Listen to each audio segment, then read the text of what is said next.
reading as we read from Affirmations for Self-Healing by Swami Ananda on forgiveness. Forgiveness is the sword of victory. When we forgive those who seek to hurt us, we rob them of their very power to do us harm. Better still, if they respond with love, they will unite their strength to ours, and so our strength becomes doubled.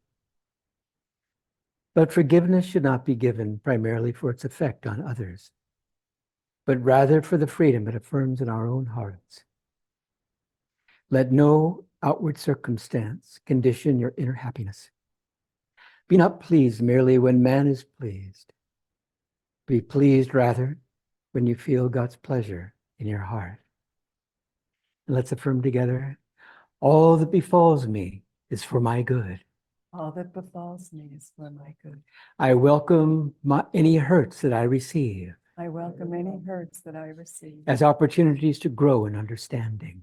as opportunities to grow in understanding. All that befalls me is for my good.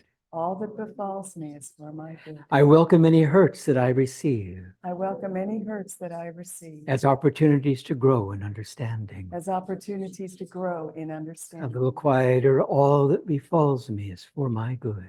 All that befalls me is for my good. I welcome any hurts that I receive. I welcome any hurts that I receive As opportunities to grow in understanding. as opportunities to grow in understanding. And whispering, all that befalls me is for my good. I welcome any hurts that I receive as opportunities to grow in understanding. And silently, all that befalls me is for my good. I welcome any hurts that I receive as opportunities to grow in understanding. And please pray silently, Lord, how often the hurts that I have sustained in life have grieved me. Strengthen my power of love, that I surrender all things to thee, my eternal friend. Om Shanti. Well, welcome everybody to our Sunday Satsang today.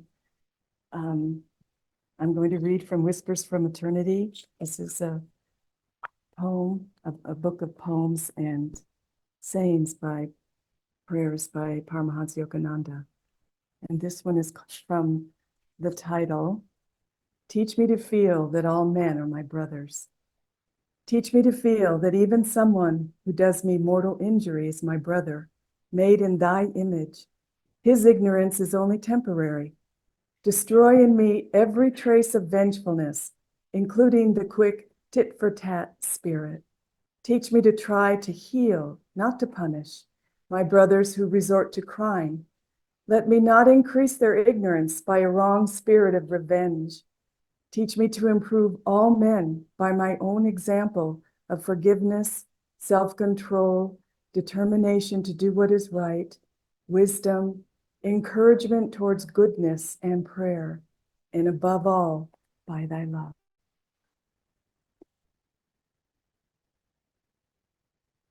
And this is a reading from Saints That Move the World.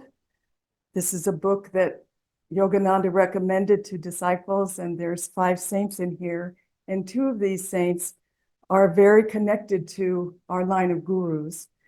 Saint Francis, who Yogananda said was his patron saint, the saint that he emulated and loved more than all of the other saints because of his devotion, his simplicity, and his love for God.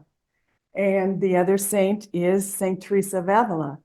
And she holds the honor of having reincarnated into the soul, into the highest disciple of Yogananda, which was Sister Gyanamata, the highest woman disciple.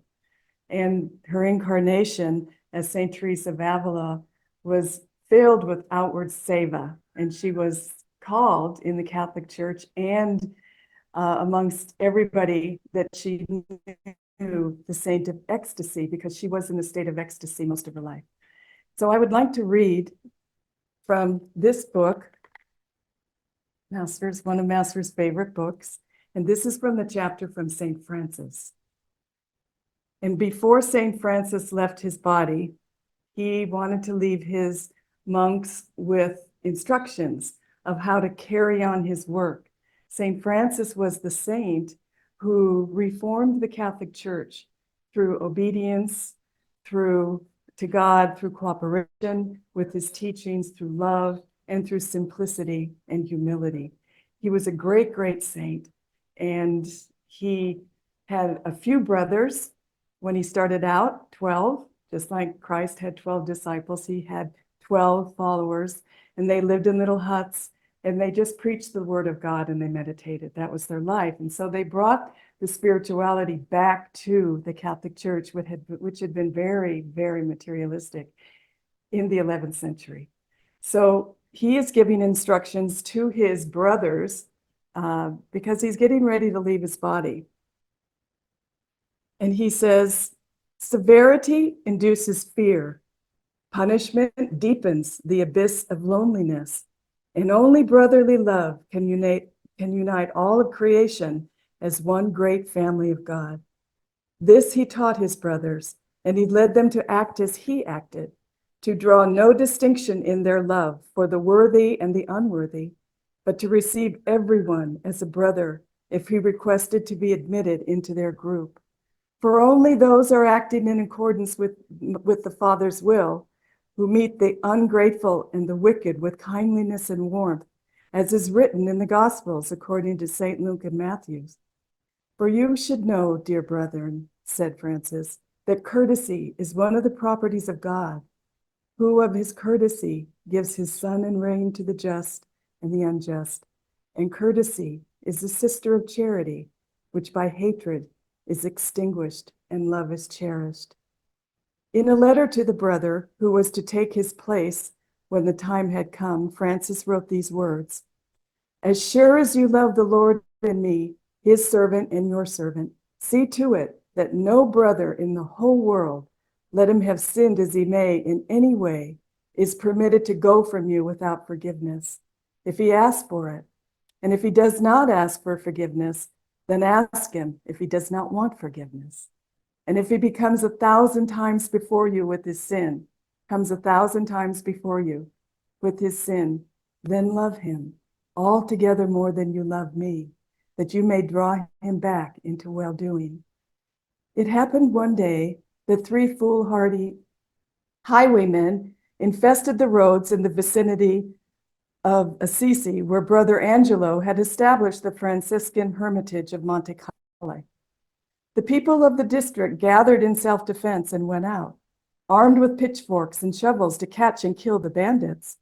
The 3 men were frightened and hid in the woods, where the farmers could not find them. When their supply of food gave out, they were driven by hunger out of their hiding place, and one evening they appeared at the Franciscan hermitage, hoping that the good friars would have a few loaves of bread for them. This brazen request was too much, even for the Franciscan friar Angelo. He replied with a barrage of reproaches and chased the 3 men away. The hungry bandits swore at God and the whole Franciscan brotherhood and left. A little while later, Francis, who happened to be staying at the hermitage for a visit, returned from a begging expedition. Angelo told him excitedly about the imprudence of the bandits and how he had chased them away. But Francis showed greater amazement at the reaction of Brother Angelo than at the behavior of the bandits. He looked at the bread and wine on the table of the hermitage and said, I command you by your obedience to take at once this loaf and this wine and go and seek the robbers by hill and dell until you have found them, to offer them this as from me, and to kneel there before them and humbly ask pardon, and pray them in my name no longer to do wrong, but to serve God. And if they do it, I promise to provide all their wants, to see that they always have enough to eat and drink. Angelo did as Francis had ordered him to do. After a while, he returned to the hermitage. The 3 bandits came with him. Brothers, dear brothers, Francis said to them, why do you rob others of what they own? You do not profit by it, and it leaves your hearts restive. I know that you are not as the people judge you to be. And then Francis spoke of the splendors of love and brotherliness and the Father in heaven. All this was not intermingled with exhortation and reproof. He spoke as a loving brother. Francis believed in the power of love, and he possessed it. The bandits were accustomed to be judged after their misdeeds. And when Francis spoke to them, a new hope arose in their hearts. At first, they listened distrustfully to the words of this man, who seemed to assume that they were not totally wicked, but capable of doing good. Then, still hesitantly and shyly, they tried to share his belief in their own goodness. And that was the beginning of their transformation. They regretted what they had done and decided to change their lives and to join the order of the Franciscans. Henceforth, they lived the lives of devoted friars minor, and as such, they finally died.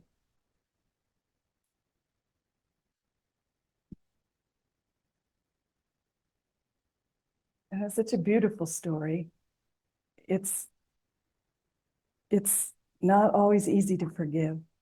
It's not always easy to take what this world offers us with the hurts of our hearts and the things that people say and what they do to us and the relationships that we have that don't work.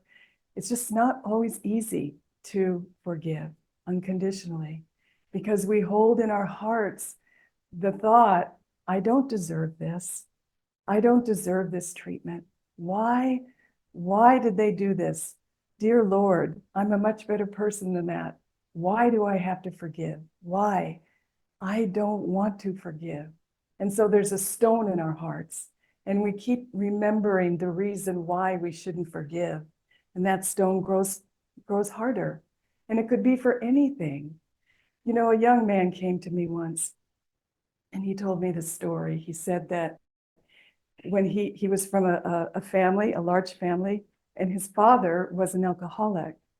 And his father treated him very poorly, and he punished him very severely for things that shouldn't even be punished in his mind for. So he always felt like he was unworthy. A lot of resentment built up in this young man's heart. And the father just kept treating him that way until finally the boy got old enough and he left the home, and he said, I want nothing to do with this anymore. This man is dead to me. And he started living his life, and he just wasn't happy. And in the course of time, his father had gone to a hospital and had cured himself of alcoholism. And he had to change his whole life, and he did. He never touched alcohol again. But this son didn't know that. He was gone. And so the father lived with this guilt of this son that he knew he had mistreated, and he wanted to make amends, but he didn't know how, didn't know where he was, had not kept in communication. So one day, the mother, Divine Mother, the healer, showed up at the son's house and said, you must get on with your life. What are you doing? You must forgive him. You must let go. He's a changed man now. You don't even realize how much he loves you and feels guilty about what he did. And the son said, I can't. I was the only one in the family that he decided to pour all this negativity on, and I'm very hurt, and I'm trauma, and I can't do it. And the mother just looked him in the eyes and said, if you want a good life, you have to forgive him. And then she left. And it was a very powerful transference of energy. And so this young man went to his room, and he took out a picture of his father, and when he was a little boy with his father, and they were just smiling and happy. And then something just came over him, and he just said, I forgive you. And then he said it louder, I forgive you. And he just looked at that picture. He said, I forgive you. And he meant it with every cell of his being. And he said at that moment, he felt this warm peace come over him. He'd never felt anything like it before. Just this river of joy just filled his heart. And he said that he had no resentment at all for his father. Nothing. It was gone. Divine Mother had healed him because he had said, taken that step, I forgive you.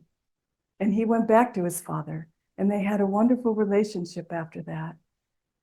For 20 years after that, his father and he were very close, and they had a loving relationship. And the young man was able to see the power of forgiveness, the power of God. When you live a spiritual life and you really make these principles in your life real, what can happen? And it's such a beautiful story. It's a very transformative story. We all have stories like that. We all have people in our lives that we can't get past because it's been too hurtful. But once we do, and we do it with God, and we ask him to come through us and to forgive, we are forgiving those people to be able to be free. But we're freeing ourselves. We're doing it for ourselves. And the heart opens. And you realize, oh, why was I hanging on to that? Why was I letting that color my life, blocking my energy, blocking the energy in the heart and the spine and the brain? We must get through these things, and we must be strong. You know, when Master was in Los Angeles and in Florida, there was this man that really despised Master. And he would write newspaper articles in the newspaper and say, Master's a charlatan, that Master has a covey of women in the monastery, and horrible things. He put them in the newspaper. And so he tried to ruin Master's reputation. He tried to ruin his work. He just couldn't stand Master for some reason. And so, you know, what could Master do? He just let it go. And so one time at Mount Washington, there was this gathering, and this man was there, and he came up to Master, and he was going to say something mean or just let him know that he wasn't going to let him off the hook. And Master gazed into his eyes, and he said, don't you know that I'll always love you? Don't you know that I'll always love you? And the man was so taken aback that he couldn't say anything. And he was healed because Master didn't hold any resentment for that. It was horrible what he did. But he was able to forgive and let go and move on and bless this soul. So this soul could then, like those three robbers, be free of the guilt that we have when we do wrong things. We all do wrong things. We say wrong things. We think wrong things. You know, we're not perfect yet. We're human beings. But guilt builds up. But when somebody forgives you, you just exhale. You just, oh, okay, I can get back to who I really am. I can get back to that. Swamiji had that dream where he was face to face with this man that really betrayed him and was treacherous to him in the dream. And Swami said he was gearing up to come back and be treacherous back and say the thing that would hurt him the most. And then he stopped in his dream. He said, if I do this, if I say this to this man, then it's going to be next incarnation. And I'm going to be the treacherous one, and he is going to be the other one. And then there'll be another incarnation, and another, and another. And we'll do it back and forth until finally, after several incarnations down the road, it might fizzle out. So Swamiji, like this young man, just said with all of his might, I forgive you, in his dream. And he woke up, and he said that he felt like something huge, a karmic block was removed from his heart. He felt it. He said he felt like it was a real dream, and that whatever that blockage was, that hatred in his heart was gone. It was gone. And he felt Divine Mother's love again. This is just examples of trying to get us to remember who we really are. We're not all of the mean things we do. We're not the things that are done to us. This is a passing dream. Who are we? You know, it's so important to remember when Christ was on earth, the two most important prayers, two most important laws that he gave. The first one is to love God with all your heart, all your mind, all your and all your strength. And then he said the second of these is love your neighbor as yourself. And who is this self? Who is this self? We are all part of God. Our neighbor is a part of God. We are a part of God. How can we hate somebody for what they do when they're just doing the very best they can with the level of consciousness and awareness that they have? Everybody is seeking the same thing. Everybody is seeking happiness and bliss. We go about it the wrong way. Some of us aren't there yet. So give people a break. Let it go. How long can we hold on to these things? We're just blocking Divine Mother from our own hearts. I saw this video recently, and many of you know Devarshi, Swami Devarshi, who is in charge of the monastery. He's also a Kriyacharya. He's in charge of the Kriya ministry. He's a great soul. He's been at Ananda for 50 years and was with Swami in the early days. And he's a twin. He's a twin. He has a brother. And his brother is also a Swami in SRF. You have twin brothers, one in Ananda, one in SRF. It's quite remarkable, really. So for some reason, his brother's video popped up on my screen the other day. And I thought, is that Devarshi? No, he looks exactly like Devarshi. They're identical twins. But he had on the orange robe, and he was in the temple at SRF, and he was giving a satsang. He was talking about divine love, and he said the most beautiful thing. He said that recently he had heard somebody that he knew that was a very high soul describe to him, or try to describe to him, that he or she had remembered in meditation when she had just come out of God, just being born from God, not born in a body, but just coming out of God, that thought of God. She had had that experience in meditation. And she said it was just perfect. I was perfect love. I was pure. There was no desire, no attachments. Maya had not gotten to her yet. The ego had not set in. I was just perfect love. It was just like the moment that God created her. How beautiful. How beautiful. And that's for all of us. There was that moment where we were created from God. And then we got our egos involved and got attached and got the desires and got caught, and then incarnation after incarnation. But always, always, through the whole theme, through the whole dream, the essence of our soul is that same purity, that same love, that same absoluteness, that same beauty. The essence of each one of our souls, that, and it's within us. It's not out there. It's within us. And we're all just trying to get back to that feeling. We're all just trying to get back to who we really are. Know thyself. This is what we're trying to do. That's what it means. Know thyself as pure love. Know thyself as your essence. Know your soul. Know that God created you so that you can come. You're coming home. We're all coming home. And then why not give that same presence of mind and that same gift to your brothers and sisters? They're all from the same Divine Mother. They're all from that same essence of love. Why not? Whoever it is, wives, husband, children, co-workers, disciples, chelas, all of it, the world, every single soul on this earth's destiny is to go back to God and to realize who they really are. That perfect love. That's who we are. So when you think of yourself as that, and you're thinking of your brothers and sisters, it's easy. It's easy to see in another person God. It's easier to be kind. It's easier to forgive.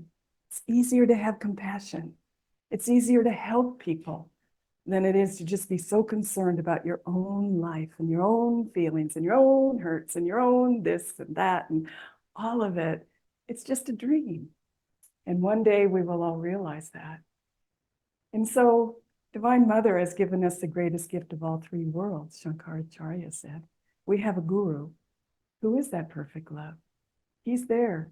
He is realized that he is love itself, and he is love itself. And we have a God realized guru who sees in us the same thing that he sees in himself. He sees God in us. And that's what he's trying to do. That's what he's trying to work with. He's trying to get away and to block out all that is not God in us. That's the guru's job. And so embrace his teachings, embrace the hard lessons he gives you, embrace the meditation that he gives you, embrace Kriya Yoga. These are gifts from love, from the Master's love, so that we too can be like him. All of these masters, Master always would say, they're no different from us. And God loves you as much as he loves all of them. We just don't know it yet.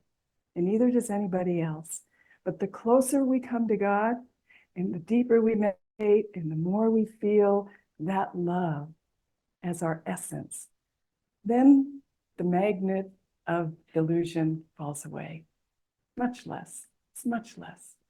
Every single day, be steadfast. Every day, be steadfast in your meditation. You'll go through dark periods. You'll go through periods where you just don't feel anything. Stick to it. St. Teresa of Avila said, that one of the priests asked her, well, how long does the dark night of the soul last? She said, anywhere from 2 years to 20. And he said, oh my God, 20 years, the dark night of the soul. But who cares? 20 years in eternity? But when you're sitting in meditation, don't think about, I don't see the light, I don't feel anything, I don't hear a sound. Do it for the love of God and pray, help me to be steadfast, help me to find you, help me to live the life you want me to. Give me your love so that I can share it with others. Give me your love. It's such a beautiful thing. That is a very important step on the spiritual path, is to sit there knowing that maybe you don't have these experiences right now, but God loves you and he's going to draw you closer and closer and closer and closer. The more you stick to the path that he has given you. The Guru's love is unchanging, doesn't change. Guru's love doesn't change. So be of good cheer. We have everything we need to feel that perfect love that is us. It is us. And another way to feel that is to see it in others, in your brothers and sisters. See that love. Everybody's doing good. I mean, who wants the light these days? These people that don't have the light in this violent world that we live in, they need prayers. They need prayers from spiritual aspirants and devotees and disciples and lovers of God that have the presence of mind to send prayers. Send love. They'll receive it. They'll receive it. And then this world will go and we'll wake up from this dream and we'll know beyond a shadow of a doubt that God was with us all along. He was with us all along. We'll melt into God. We'll melt into God. So forgiveness is a very important effort that we should all make. It's one of the hardest. It's one of the hardest. But we can do it. We can do it with the Guru's help and his grace. We can do it. So God bless you all. And thank you for coming on this nice, beautiful weather of a Sunday. And please stand for the arati.